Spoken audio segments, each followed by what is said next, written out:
Oi pessoal, tudo bem com vocês? Eu sou o Aaron, eu sou especialista em ciência de dados e hoje eu tô aqui para falar com vocês sobre algumas transformações nas ferramentas da Microsoft, algumas transformações recentes que vêm acontecendo nas suas principais ferramentas, seja no seu navegador, seja nas ferramentas de pacote Office, seja em ferramentas mais técnicas. Mesmo que você não seja uma pessoa tão técnica, considere assistir esse vídeo até o final, porque a gente vai falar muito sobre produtividade, sobre ferramentas de produtividade, como por exemplo, as ferramentas do pacote Office, Word, Excel, PowerPoint, e também sobre algumas ferramentas de pesquisa, como por exemplo o Bing. Além disso, considere compartilhar esse vídeo, considere se inscrever no canal e curtir, isso é muito importante para o desenvolvimento do canal. Então vamos para a vinheta. Bom pessoal, como eu comentei, a gente vai falar aqui sobre algumas ferramentas de produtividade da Microsoft. Porém, antes de mais nada, a gente precisa contextualizar um pouco o que aconteceu. Há mais ou menos uns 7, 8 meses atrás, a OpenAI ela lançou o ChatGPT. O ChatGPT é uma inteligência artificial generativa, onde o usuário ele pode conversar com a ferramenta de modo a receber respostas inteligentes, como se ele estivesse conversando com uma pessoa, né? Mas na verdade por trás ele é uma máquina. Aqui no canal eu tenho alguns vídeos falando sobre o tema, eu vou deixar aqui no card, vou deixar também na descrição do vídeo. A Microsoft não ficou para trás, né, nessa corrida. A Microsoft adquiriu uma parceria com a OpenAI, adquiriu uma parte da OpenAI, né, de modo a obter uma parceria com eles, para que eles pudessem integrar o ChatGPT, ou o GPT, que é a engine por trás do chat, né, nas ferramentas de produtividade da Microsoft e também em algumas ferramentas mais técnicas, né, do ponto de desenvolvimento, que eu vou comentar também aqui no final. Mas a primeira delas foi que a Microsoft integrou o ChatGPT, né, no Chat Bing. O que é o Chat Bing? Basicamente, a Microsoft tinha é um buscador, assim como o Google, que era o Bing.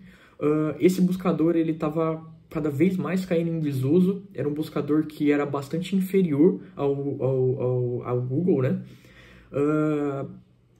E com a integração, né, do chat GPT no Bing, o Bing ganhou uma nova vida, né?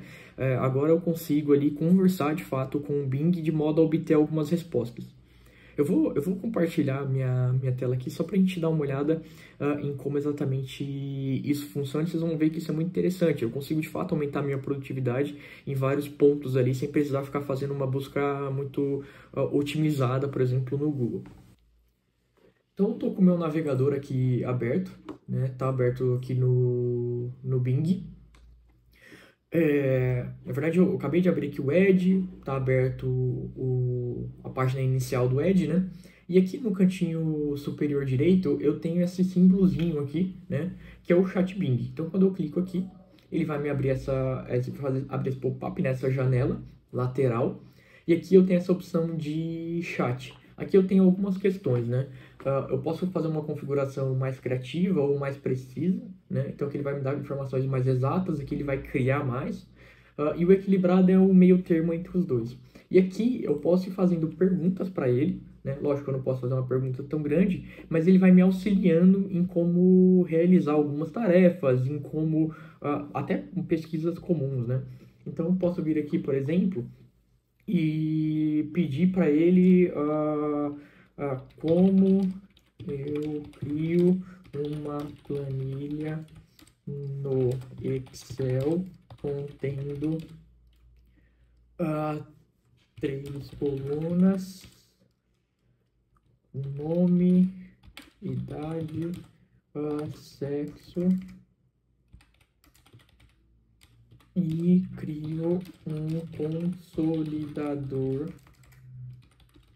destes valores.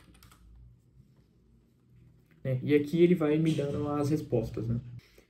E aqui ele me deu uma resposta, né, baseado naquela solicitação que eu fiz. Ele vai me dar uma resposta com passo a passo, inclusive ele me dá alguns links, né, de onde eu posso buscar essa informação. Em uma página, por exemplo, aqui de suporte da Microsoft. Isso me dá um ganho absurdo de produtividade, porque eu não preciso mais abrir o Google, pesquisar, encontrar o link mais preciso com base na minha pergunta, né? E aqui ele já me dá a resposta direto, com o passo a passo do que eu preciso fazer. Não necessariamente isso aqui é tão preciso, tá? Se eu quiser aumentar a precisão, posso colocar lá naquelas 3 opções o mais preciso. Mas ele já me dá uma coisa aqui ordenada muito interessante. Isso fez com que o Bing ele se tornasse, em alguns cenários, até mais interessante do que o próprio Google, né? Para essas questões de atividade do dia a dia, né? Então, por exemplo, aqui criar uma planilha do Excel e criar um consolidador. E aí eu posso ir aprimorando essa minha pergunta e aumentando a minha precisão desse meu modelo, né? Bom, pessoal, a segunda ferramenta aqui, ela é o Microsoft 365 Copilot. Ela é uma ferramenta do Office 365, né? O Office, para quem não tem familiaridade, basicamente ele é composto ali por PowerPoint, Excel, o Outlook, o Word, o Teams, né? E o Copilot ele é uma ferramenta que vem para aplicar essa inteligência artificial generativa de modo a auxiliar e de fato colocar em prática, né, algumas atividades. Eu mostrei agora há pouco lá no Bing, eu fazendo uma busca ali, né, de como eu criar uma planilha. O Copilot do Office 365 ele vai criar de fato essa planilha, ele vai fazer as ações, né?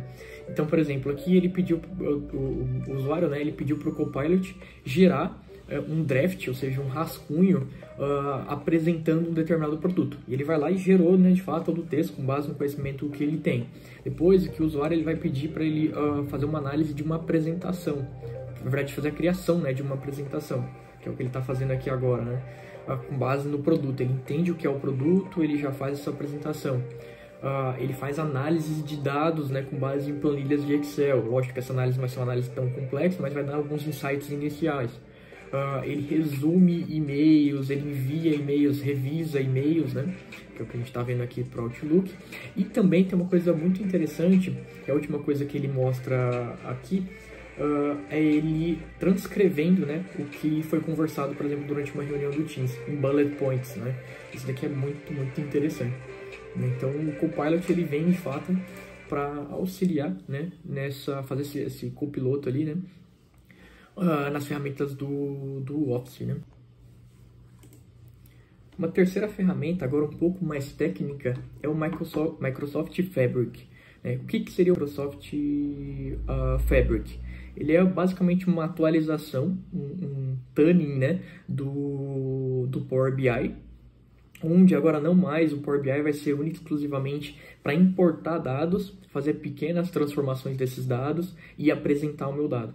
Ele vai fazer basicamente um end-to-end, né? Uma operação ali fim a fim. Então eu consigo desde importar os meus dados para dentro de um data lake, uma estrutura de fato de data lake, eu consigo treinar meus modelos, eu consigo fazer análise de dados, eu consigo fazer consultas desses meus modelos, desses meus dados, perdão, e eu consigo também apresentar a visualização de dados por meio do que antes era o Power BI, né?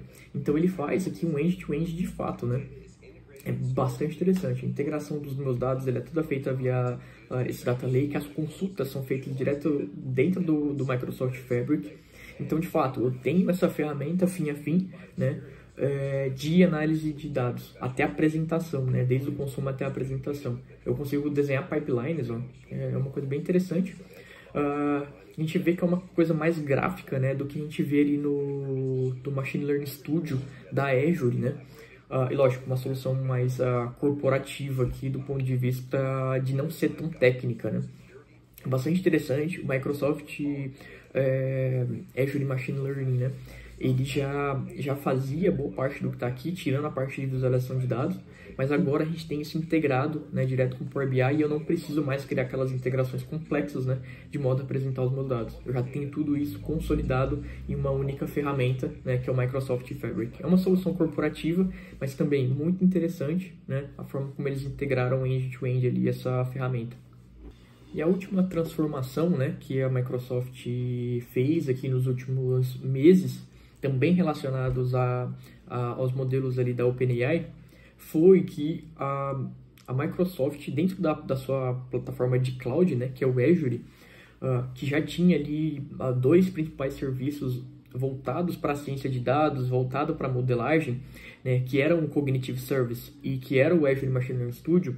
Agora a Microsoft ela integra as ferramentas da OpenAI, os seus modelos da OpenAI, né, dentro do Cognitive Service, né, de modo a que eu possa utilizar esses modelos para para minha própria empresa, né? Inclusive, eles já criaram ali uma integração dentro do playground do chat, né, da OpenAI, de modo que eu consigo importar os meus dados, fazer entre aspas, tuning, né? Não é exatamente um tuning, mas especializar o modelo da OpenAI nos meus dados, né? E criar ali um chat para o usuário com os meus dados. Então, é uma solução totalmente corporativa, né? Onde eu consigo fazer com que o, entre aspas, ChatGPT, ele tenha conhecimento da minha informação corporativa, né? E ele consiga passar para o meu cliente ou para o meu usuário por meio de chat essa informação. Então, que ele dá até alguns exemplos, né? Ele tem PDFs, que tem ali várias páginas, né? Obviamente que consultar esse PDF ou ter conhecimento de todo esse PDF ou de N PDFs, né, é bastante complexo, então ele importa isso para dentro do ChatGPT. O chat aprende com essa informação, com esses dados da minha corporação, né, e consegue dar uma resposta para o meu usuário ou uma resposta para o meu cliente, né, que é exatamente o que ele está fazendo aqui. Né? Então isso também é uma coisa extremamente interessante, porque eu trago a capacidade de um modelo extremamente complexo, de uma LLM extremamente complexa, que é talvez a mais completa do mercado hoje, né, que é o GPT-4, por exemplo. Eu consigo integrar isso dentro da minha empresa, eu consigo fazer com que isso converse com os meus dados, né, e eu consigo dar uma resposta ali melhor para o meu cliente e para o meu usuário. Bom, pessoal, basicamente são essas as transformações que a Microsoft fez aqui nos últimos meses. Quando a gente olha, né, para o todo, não parece ser tantas coisas assim, mas quando a gente vê o período em que isso tem acontecido, né, é um período extremamente curto de tempo, a gente vê que a Microsoft de fato está se transformando e agora as outras empresas vão ter que correr atrás, né, da Microsoft. Então eles estão entregando serviços de produtividade cada vez melhores, cada vez mais aprimorados, né? Que é o Chat Bing, por exemplo, e as ferramentas do Office. Na verdade, o Office sempre foi líder do mercado, agora mais ainda, né? E também, olhando para a sua solução em cloud, né? Sua solução de nuvem, a Azure está integrando boa parte desses serviços. Já tinha uma plataforma extremamente interessante, que, obviamente, as concorrentes, né, ali o Google, a AWS, eles também têm ferramentas assim, bastante interessantes, mas na minha opinião, eu já achava o Azure Machine Learning Studio a solução, né, mais completa. O Cognitive Service também era extremamente completo, já tinha modelos muito bons. Agora, com a chegada, né, das ferramentas da OpenAI, provavelmente isso vai se integrar no Machine Learning Studio, você vai ter uma solução, né, bom fim a fim, muito boa do ponto de vista corporativo, e o Microsoft Fabric, né, que também é uma solução fim a fim, olhando principalmente para essa questão de análise de dados e apresentação dos dados, de visualização, né, dos dados. É uma ferramenta extremamente interessante. Não tem outra ferramenta, então a Microsoft, de novo, né, nesse ponto, ela eleva o Power BI, né, o Power BI a um status de primeira prateleira, né, onde as outras ferramentas agora vão ter que correr atrás desse prejuízo. Então, fazendo um marketing gratuito aqui, né, para a Microsoft, mas de fato, essa transformação que aconteceu nos últimos meses foi bastante absurda, né, do ponto de vista de como isso aconteceu rápido no tempo. Beleza, pessoal? Bom, considere compartilhar esse vídeo, considere se inscrever no canal, espero que vocês tenham gostado e até a próxima.